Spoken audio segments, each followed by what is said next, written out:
अगली खबर supreme court के एक बड़े फैसले की है। साल 2020 में हुए दिल्ली दंगों में आरोपी उमर खालिद और शर्जील इमाम को सुप्रीम कोर्ट से बड़ा झटका लगा है। मामले में आरोपियों की जमानत अर्जी पर सुनवाई करते हुए सुप्रीम कोर्ट ने दोनों की जमानत याचिका ठुकरा दी है। हालांकि सुप्रीम कोर्ट ने बाकी 5 आरोपियों को सशर्त जमानत दे दी है। दिल्ली दंगों से जुड़े मामले पर देखिए ये खास रिपोर्ट।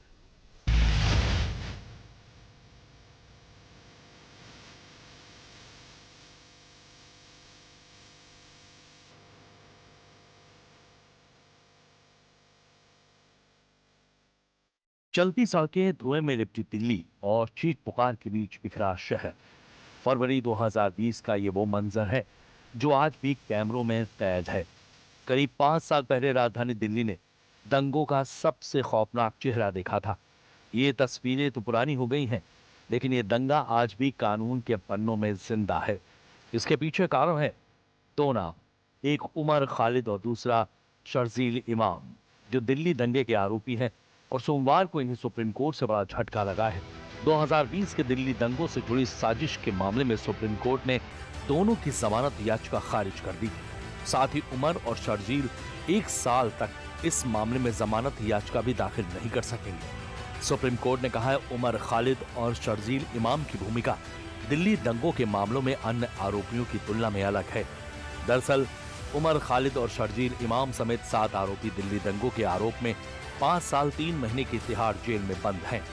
हालांकि सुप्रीम कोर्ट ने उमर खालिद और शर्जील इमाम के अलावा अन्य 5 आरोपियों को 12 शर्तों के साथ जमानत दे दी है।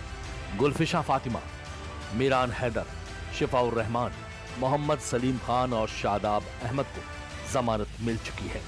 अदालत ने साफ शब्दों में कहा है कि उमर खालिद और शर्जील इमाम के खिलाफ ऐसे प्रथम दृष्टया साक्ष्य मौजूद हैं जो गैर कानूनी गतिविधियां रोकथाम अधिनियम यानी यूपीए के तहत तय वैधानिक कसौटी को पूरा करते हैं।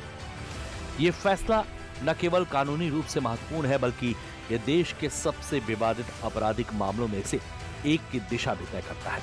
खास बात यह है कि उमर खालिद और शर्जील इमाम सहित 7 आरोपियों के पैरवी के लिए देश के 5 दिग्गज वकील सुप्रीम कोर्ट में बहस कर रहे थे।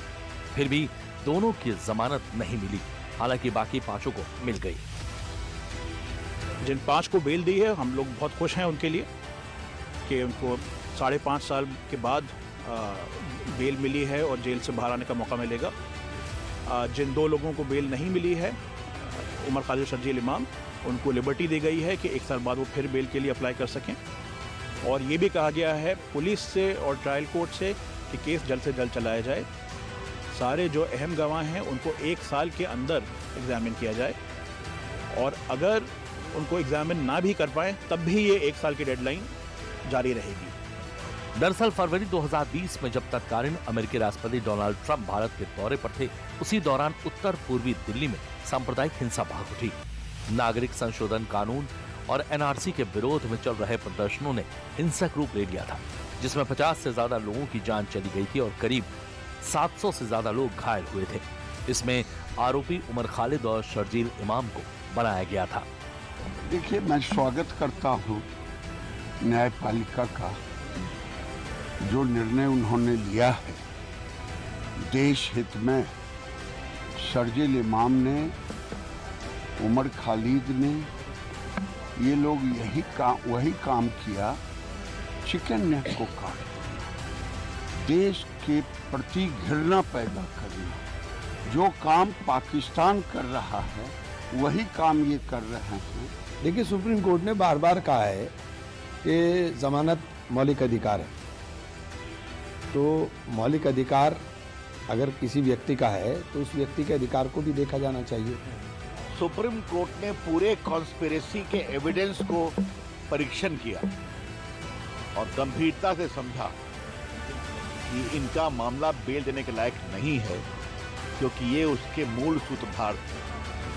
और बार बार जो उनके अधिकारों की बात करते हैं, मैं किसी का नाम नहीं लूंगा, तो एक बात अवश्य कहूंगा कि लगभग 50 से अधिक लोग मारे गए दंगे में जो इन्होंने शुरू किया था। उसकी जिम्मेदारी कौन लेगा?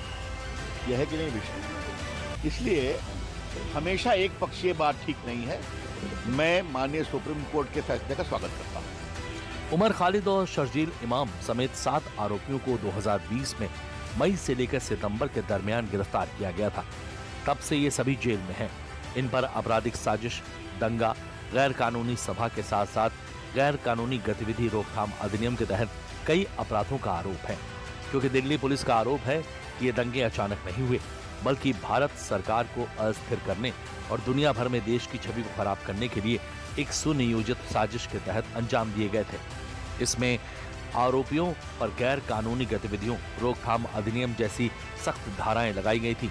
हालांकि अब सुप्रीम कोर्ट के आदेश के बाद उमर खालिद और शर्जील इमाम के अलावा बाकी 5 आरोपी जल्द ही जेल से बाहर होंगे।